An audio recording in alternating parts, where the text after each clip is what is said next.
আসসালামু আলাইকুম, সবাইকে জানাচ্ছি শুভেচ্ছা অভিনন্দন। এখন আপনাদের ময়না দেখাবো। দেখেন কি সুন্দর করে ময়না সকালবেলা কিচির মিচির করে ডাকতেছে। দেখেন ময়না তার কি সুন্দর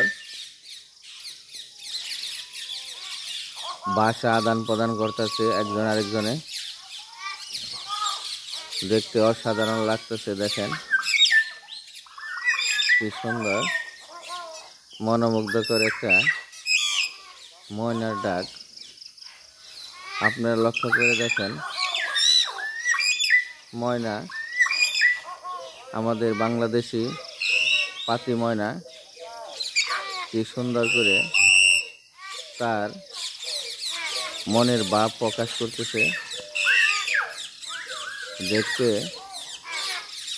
অসাধারণ সুন্দর লাগতেছে। আসলেও বাংলাদেশের ময়না পাখি দেখতে খুবই সুন্দর।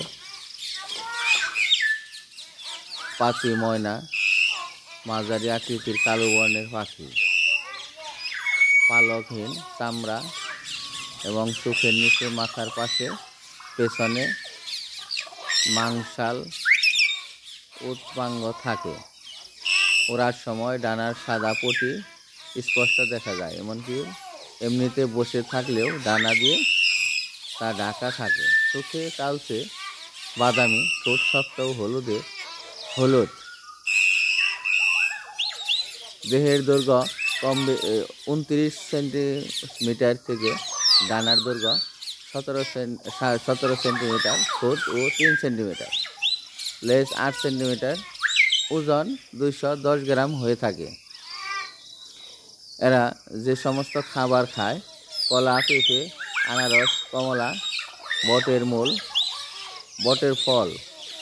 এছাড়া এরা মৌমাছি, টিকটিক, বিভিন্ন পোকামাকড়, ফুলের মধু এগুলো খেয়ে থাকে। এরা সাধারণত এদের ডিম নীল। এরা গাছের উঁচুতে, গাছের কুটরে বা ঘাস পালক আবর্জনা দিয়ে বাসা বানিয়ে ডিম পারে। ডিমগুলো নীল হয়, সংখ্যায় 2 থেকে 3টি ডিম পারে। সাধারণত 15 থেকে 20 বছর পাতি ময়না বাঁচে। বাংলাদেশের উত্তর পূর্ব, দক্ষিণ পূর্বাঞ্চলে চিরসবুজ বনাঞ্চলে এই পাতি ময়না বসবাস করে। অসাধারণ লাগছে আপনাদের দেখে। আপনাদের সকলকে ধন্যবাদ।